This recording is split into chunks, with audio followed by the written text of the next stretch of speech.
Hey folks, Dan Frio here with your real estate update for July 10th, 2025. So I thought mortgage rates were going to go to 6.8. If you check this morning's video, that's where I thought they were going to go, but I was wrong. They only went to 6.79. So we're going to talk briefly today on how and what news is coming in that's affecting these things. It's not only just the economic news that comes in on a daily basis. You also have to be reliant on the news and where you're getting it from. Like over here. If you look at CNN, and I'm not bashing any of these websites, but look at CNN's top data. Trump is threatening tariffs on Beijing.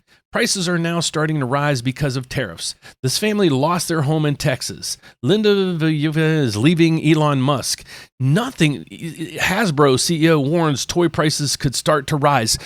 Wow, if you read just that data, you'd be like, you'd pretty much be ready to jump out a window. But then if you go over to Yahoo Finance, let's look at their data. NVIDIA becomes first company to close above $4 trillion in market cap. Bitcoin hits a fresh high. What's this? Boyd aiming to sell 5% stake in FanDuel for $1.76 billion. What's the Target credit card offering? Brazil oil could find new destinations.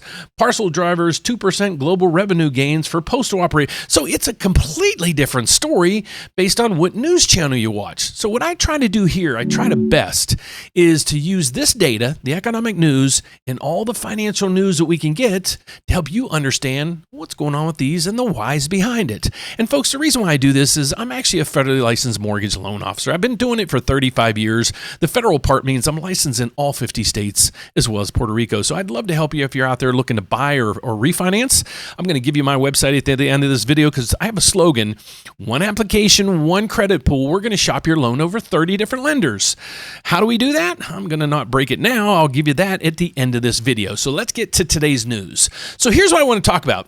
Basically, tomorrow there's no news coming out. Next week, it's a completely different agenda. Let's go through and see the data that's coming in next week and why this is so important, not only for the markets, but also for the Federal Reserve. Because when the Federal Reserve is looking at things, they really pay attention to inflation and the jobs report numbers and GDP. Okay, this morning I said they don't pay attention to GDP. I was trying to represent these are the main two focal points that they have, but they do look at GDP. Now, why the next week's data is so important? Well, let's break it down. Here's what we have. Tuesday. Well, Tuesday, the market starts with data, basically. We're going to get the CPI numbers, consumer inflation. When you see a C in front of the PI, that means consumer inflation, C for the front. In this next, on Wednesday, we're going to get the PPI. Think of the P in the front of the PI as producer. So we got consumer inflation, producer inflation coming in next week. We have initial jobless claims, retail sales, and a whole mix of data. This data is going to make a pretty darn good role in what happens in the markets next week. Okay, so let me explain what might potentially happen, or either one of these scenarios is going to happen. Everybody's paying attention right now to the inflation numbers and the unemployment rates. So unemployment numbers came in last week and they actually got better than expected. So now everybody's saying, okay, we're looking at inflation. That's our focal point for next week. Okay, so what's coming in on Tuesday is core CPI, and then we're going to have CPI and CPI. Let me explain what these are. Okay, so if you ever see core in the front of something, it always means they stripped out most likely food and energy. And if you ever see it, the reason why they do that, it's really volatile. If you ever watch oil prices, they go from $60 to $80, and it's kind of like Bitcoin.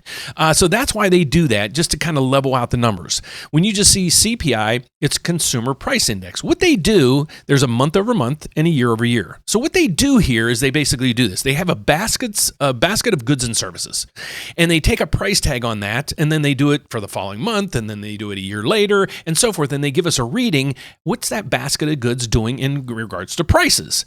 Well, if you look over to here, here's what the numbers are supposed to come in at next week.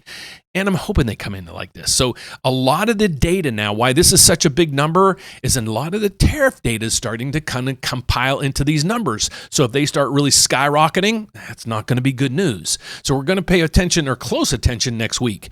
So here's what's expected next week. So core CPI month over month, last reading was 0.1. It was actually lower than expected. I'm not expecting that to really surprise this time. I would be happy if it comes in at 0.1 again. I would be happy if all these numbers came in right at point on exactly where they are. Because again, a lot of this tariffs data is starting to come in. So are these numbers going to skyrocket? That's what everybody's concerned about. And that's what we're going to stay and focus on. And then the producer price. This is really where a lot of the data is going to start to compile in. Producers now, last reading, they had an increase of 0.1. Now, this is really the section that the tariffs are going to take a hit. So if this number stays steady, the markets are going to well, it's going to be tough because the markets are looking for this stability here. And then once the stability's there, then the stock market, people can say, okay, inflation's in check, folks. Even with the tariffs, it's not as bad as a lot of people were telling us. A lot of people, again, where do you get your news channels? And I'm not saying either one of these are good. Make sure you check all the news channels when you're checking your news because there's always a bias there somewhere. Okay, so that's why we follow these numbers. Next week, it's going to tell us everything about what we need on inflation. And then on Thursday, we will get core retail sales. Are people still buying? And then initial jobless claims, and that'll tell us what the job market looks like. So next week is going to be a huge week. Starting on Tuesday through Thursday, it's going to be a volatile week. So how do you get prepared? If you're out there looking to buy or looking to refinance, well, let's go over a few of these data points that I want you to focus in on for next week. Okay, so I don't think anything's really going to happen tomorrow in the markets, but here's basically the key point that we started. A key piece of the next consumer report risks upsetting the bond market. And that's what they're talking about. They're talking about next week, the economic data is basically giving us all the inflation numbers. Where's that going to go? And we'll pay attention to what's going on there. So again, if these inflation numbers come in higher, there's going to be all bets off of what the Federal Reserve does. If these numbers basically come in at point, there's a good chance the Federal Reserve will be cutting sooner than later. Okay, so that's what we're focusing in on there. If you go to the stock market today, this gives us a gauge on how volatile the market is right now. You go to the VIX. This is the first thing I want you guys to focus in on. This tells us the anxiety or the blood pressure on Wall Street.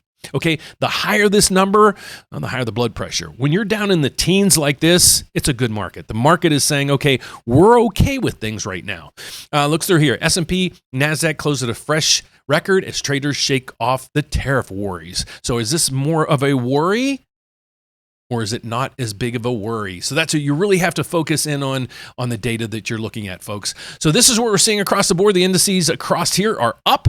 Let's see what oil is doing. Hopefully oil is down. Oil is down, folks. It's down almost to 60. We want it at $65, 65 or below. That's helping us tremendously.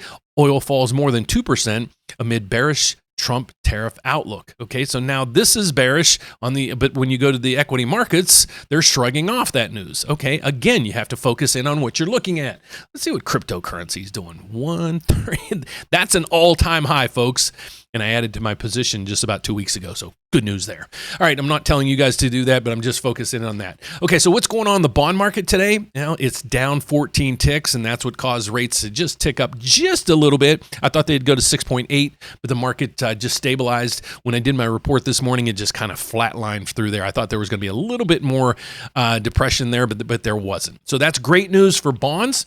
And then what are we looking at? Anything else there? So here's what I want to focus in on right now. There's a lot of people sitting on the sidelines that have a high rate. I've talked to several people today. They're at 7%, 7.5% or higher. This was a person that we just spoke to, not giving any names or anything, but I just want to put in the data that we presented. So here's what they were looking at. They currently they took out a loan about a little bit over a year ago for $455,500. And I just want to show you how the savings in this tool is available on our website. So I'll show you where to get it. So this one is $455,500. They sent in their mortgage statement, so I did this report for them, and I can do this same thing for you. So I'll give you my website here in a second where you can download or ask me questions or even upload a loan estimate. If you're locked in right now or got a quote from somebody else, we can check and see if we can beat it. But here's what we did. We went through this, and right now I could offer this person 6.5% rate on a 30-year fixed rate, and there would be about $3,000 in costs. It's a refinance loan, and so that's what it's looking at. This person would save $390 a month, over $130,000 in savings over the life of the loan. It's only having a break-even point of 7 months. So this person, I'd give this one a thumbs up, because if somebody can say, you can save $350 or $400 a month and also skip maybe 1 or 2 months payments, I'm all in, especially if I can save over $100,000 over the life of the loan. So if you want to check out to see if these services are available to you, or even if you're out there looking to buy, I might be able to help you. Okay, so I'm licensed in all 50 states as well as Puerto Rico. So if you're out there, I'd love to be able to help you. I've been doing this for over 35 years to put my experience to work for you guys. Okay, so here's what we do. I work at a federal bank. That's what I do. I'm a federal loan officer. But our bank is also, I'll just reference this, we're also a large mortgage brokerage. We're set up with 33 other lenders throughout the whole country. So no matter where you are, we can help you, and we can help you with all these lenders. Okay, so think of it when you're out there seeking. Okay, can I get a loan? What's the rate going to be? What's the fees going to be? So what do? Everybody tells you go get 3 quotes, 4 quotes. What if you can get up to 30 of them? 30 of them with one application and one credit pool. Well, that's what we can do right here at the website. So go to therateupdate.com, and here's all the tools available to you. Now, don't go away just yet. I want to show you everything available to you because there's a lot of things here. So you can give us a call. Most likely it's going to be me or Alan answering the phones, so you're welcome to call us. Ask Dan. If you want to get to me directly, you can ask me a question here, and you can upload things through there. You can schedule consultations and everything, but I have a couple tools here I want you to see. One, if you're looking to buy a house, got to check this out. It'll give you up to $7,000 in down payment assistance, and there's no paybacks, there's no lien on your property, there's nothing. It's a basically free money. Think of it that way. But if you're looking to refinance, like the person that we just went through their numbers, how do you find out, how much you can save, or can you even save any money? Well, check out this right through here. It's our refinance tool. I created this thing because a lot of people were reaching out to us, and by the time we would get their application in and everything else we need, rates would go back up and they'd miss it. So don't miss it again. So how can you register? Just register with me. Here's what I do. Just go to the refinance tool.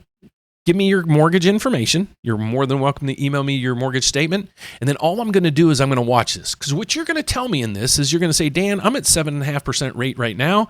When rates get to 6.5%, please give me a phone call because I'd like to check out the numbers and see what my savings are. So that's what you can do there. But here's another tool that we have if you're out there shopping right now, especially if you're looking to buy.